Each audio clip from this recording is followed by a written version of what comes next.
Hola, ¿qué tal? ¿Cómo andan? Bueno, estamos hoy en este tercer encuentro. Eh, Quería decir un par de cosas, ¿no? Que de alguna manera no estoy muy conforme con los videos anteriores. Voy a volver en algún momento a, a definir con más precisión el poshumanismo, pero voy a retomar lo que dejé pendiente la vez anterior, que era de alguna manera hablar del cyborg, o del cyborg, como queramos pronunciarlo, eh, que, bueno, en uno de mis libros, que llamaba Variaciones sobre el porno, el último capítulo era sobre el cyborg, en una construcción que, digamos, hice en su momento releyendo para mí el libro más importante, o la definición más importante del cyborg, que es la de Donna Haraway, ¿no? Manifiestos para un cyborg, que me parece que es un libro como imprescindible, muy importante. Y bueno, voy a retomar un poco esas definiciones, pero voy a también a plantearla desde otro lugar, porque hoy no la voy a pensar desde el lado de la sexualidad atravesada por la tecnología, o mejor dicho, como si habíamos planteado la semana o el encuentro anterior, ¿no? La técnica y el cuerpo constituyendo una unidad, ¿no? Eh, en realidad es una unidad trifásica entre el alma, el cuerpo y la técnica, y porque en realidad entre el cuerpo y la técnica hay una relación de continuidad. Cuando digo el cuerpo, también estoy planteando de alguna manera nuestro inconsciente, nuestro deseo, nuestra pulsión, ¿no? Están potenciadas y cercenadas al mismo tiempo por nuestros medios.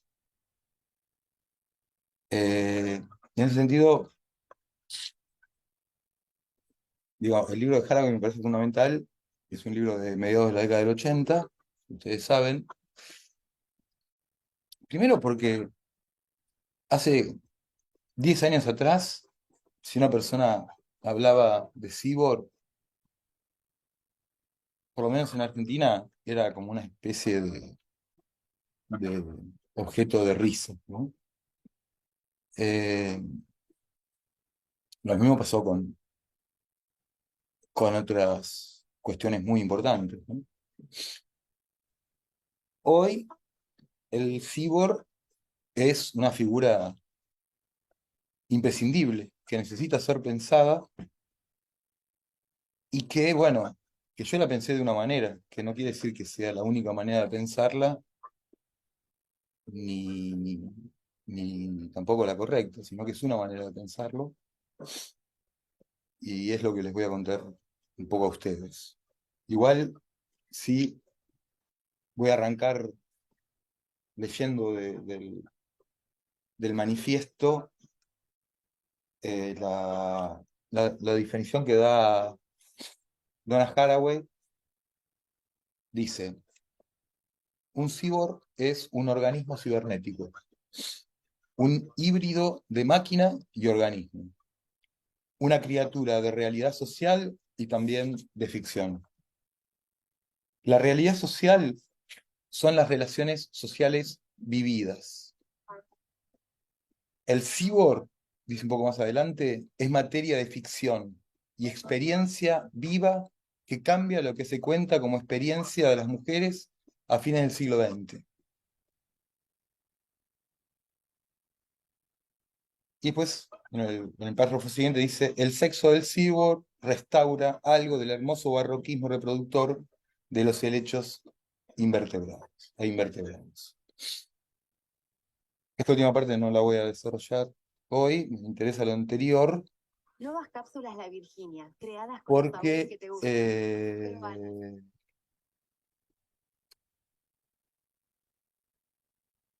porque, bueno, hay que hacer algunas precisiones. Desde hace un tiempo yo vengo firmando las notas que publico como ex filósofo y bueno, y los libros que fui sacando y las notas que estoy sacando en los últimos años las publica Dani Mundo, ¿no? Eh, y esto porque, lo digo porque me parece que la filosofía en un sentido tradicional tiene dificultades conceptuales y categoriales para pensar seres híbridos como el cyborg, que en un punto me pregunto si es que puede ser pensado, ¿no?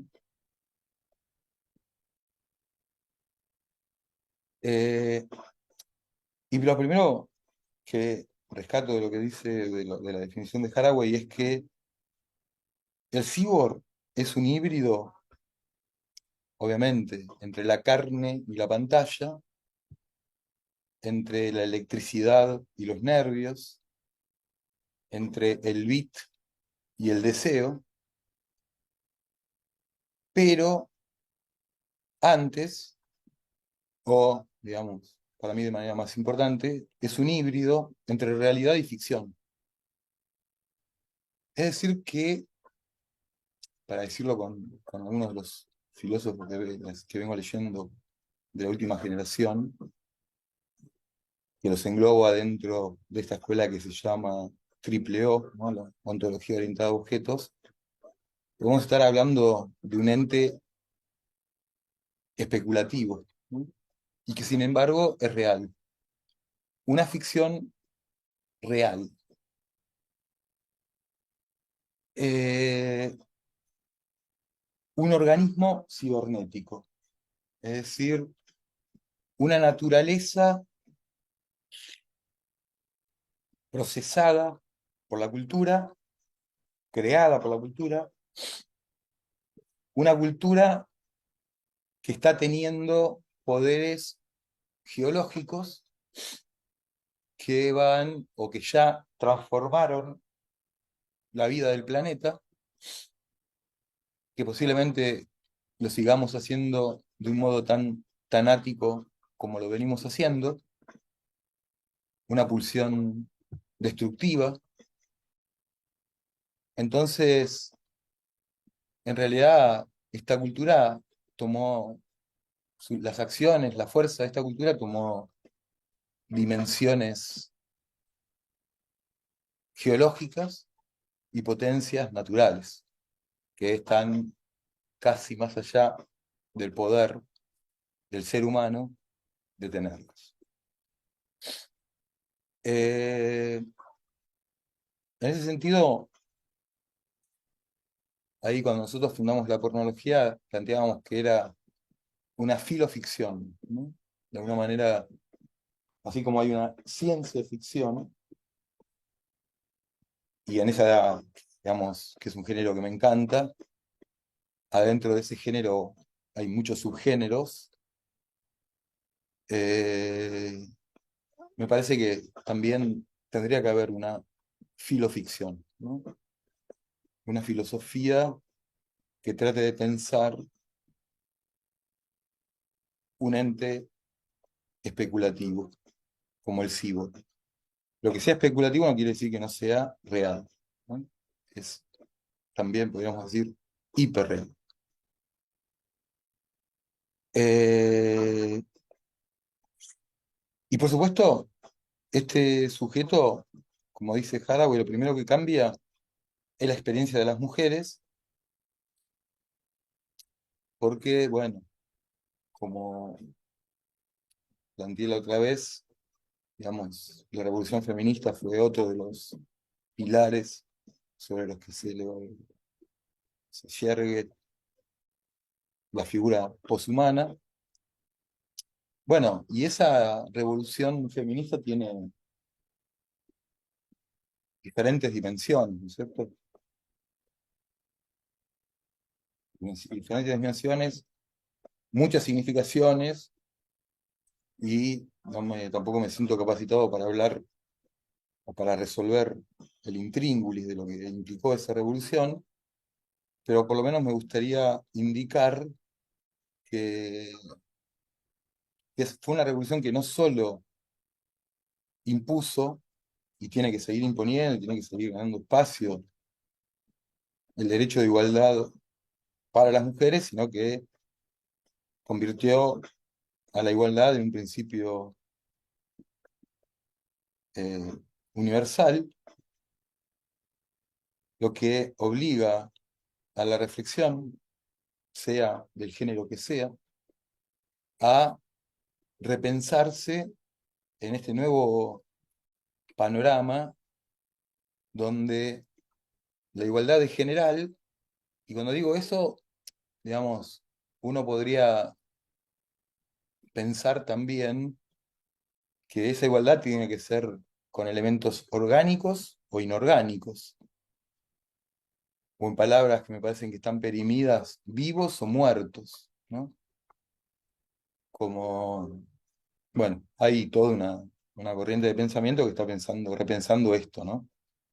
Una perspectiva de la reflexión desde lo que nosotros pensamos que son objetos muertos, que primero no son objetos, y que bueno, que después para calibrar esa muerte tenemos que darle una magnitud de tiempo, ¿no?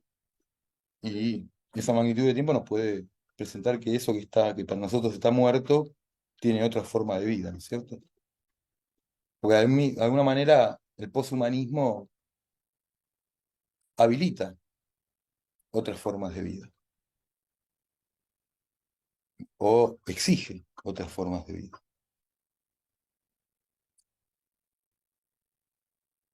Es un híbrido. Y cuando digo que es un híbrido, para decirlo de manera un poco más clara, digo, es una contradicción.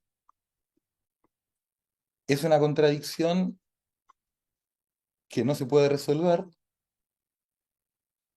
que no tiene síntesis, ni siquiera tal vez consumación, sino que es, digamos, una contradicción que tendría que funcionar como una lógica reflexiva permanente. Todos los fenómenos tienen diferentes caras, y el esfuerzo de la reflexión es ir colocándose en esas diferentes caras, ¿no? Como dice Merleau-Ponty, nunca vamos a poder ver todas las caras del lado al mismo tiempo. Solo Dios podría hacer eso, o una inteligencia artificial, podría decir yo también ahora. Eh, Me parece significativo o sintomático que cuando Donna Haraway estaba, digamos, patentando el concepto de cyborg, el cine mainstream estaba apoderándose de esa figura y convirtiéndola en Terminators, en Robocops, o, bueno, ¿no? Como las grandes apropiaciones, que es inmediatamente la figura que a uno se le representa cuando piensa en el cyborg. Y yo diría, eh, bueno, perdón, eh, que esa es, bueno, vamos a ver después si lo cortamos estos nudos. Yo diría que esa es una representación posible del cyborg, y que hay otras muchas posibles del cyborg. Bueno, me agarró una alergia, y que en realidad a mí me gusta pensar más el cyborg en otras imaginaciones, ¿no? Y para representarlo ahora, yo les nombraría una película que fue muy importante para mí, que se llama Videodromo, eh, de Cronenberg. De alguna manera, bueno, mucho del cine de Cronenberg reporta a lo más importante en la representación del cyborg que yo vi. Después por ahí en otros encuentros le hablé de alguna otra película. Pero en Videodromo sucede, no les voy a contar ni el argumento ni el final, pero en un momento, digamos, el que es el director de este canal que se llama Canal Cívico, que pasa películas eróticas, un porno soft, y que quería subir un poco como la intensidad de las imágenes,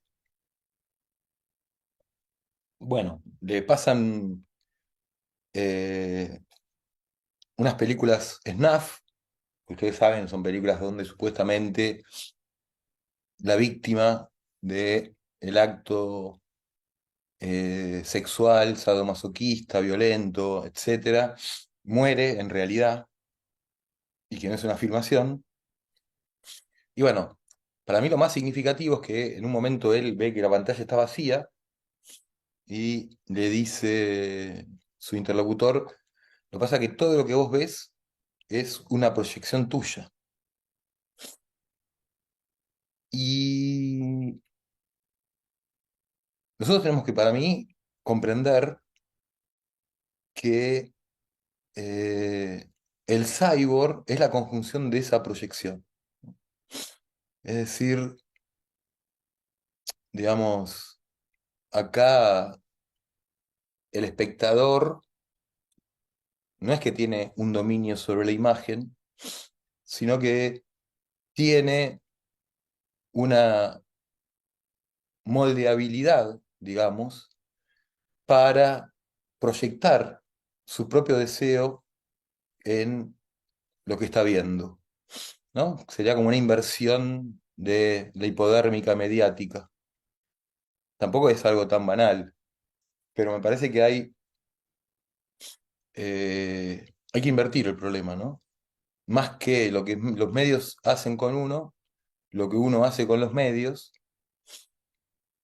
Y, y en ese sentido también me gusta, para definir al cyborg, recuperar una idea de Christian Metz, ¿no? Del gran semiólogo, semiótico Christian Metz, donde Metz decía que eh, la identificación que nosotros tenemos con lo que se exhibe en la pantalla es una identificación secundaria con respecto a nuestra identificación con lo que nos permite ver lo que estamos viendo en la pantalla, ¿no? Entonces, digo, la identificación primaria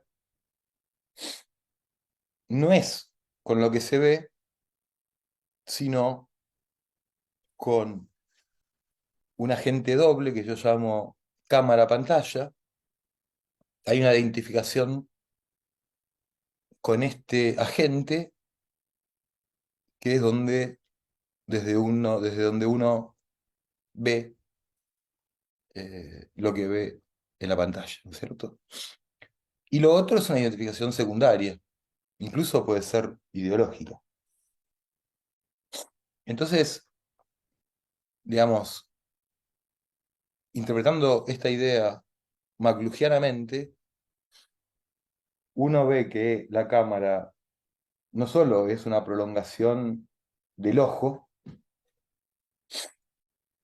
sino, digamos, lo es, ¿no? La cámara es una prolongación del ojo, pero también es, digamos, aquello con lo que nuestro inconsciente óptico, para llamarlo con con un concepto benjaminiano,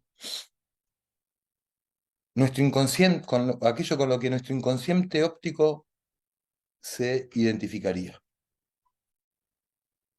Y este inconsciente óptico, digamos, se replica en cualquier pantalla, desde la televisión al smartphone. Entonces, acá ya esto me permitiría a mí pensar, de alguna manera, al cyborg en otra dimensión. Ya no hace falta que tengamos injertos, un instrumento técnico, porque nuestro ojo, pero también nuestro olfato y nuestro deseo, está atravesado por deseos que provienen del aparato con el que nos identificamos. Eh,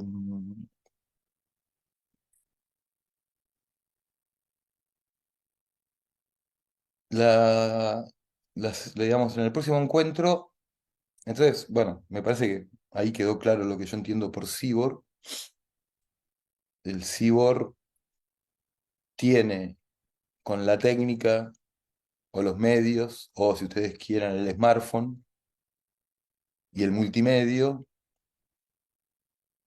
una relación no solo de continuidad corporal, sino también de continuidad libidinal, en donde se generan deseos singulares, digamos, diferentes a la formación de los deseos, tal como lo planteaba el psicoanálisis hace 100 años atrás. Eh, bueno, de este combate, de este enfrentamiento entre el concepto de cyborg de Haraway y el concepto de cyborg de Terminator, me parece que la figura tiene que estar siendo deconstruida en el cruce de estos dos imaginarios. Eh, es una figura muy normal también, pero de alguna manera dislocada, si entendemos por normal lo que se entendía en la sociedad premediática. En el encuentro que viene, voy a trabajar sobre lo que yo entiendo por cuerpo, cómo defino el cuerpo, porque, bueno, espero que esa definición nos ayude a, a terminar de entender, digamos, esta definición que estoy tratando de presentar del cyborg. Bueno, nos vemos, no sé, si dentro de un rato o en otro momento. Hasta luego.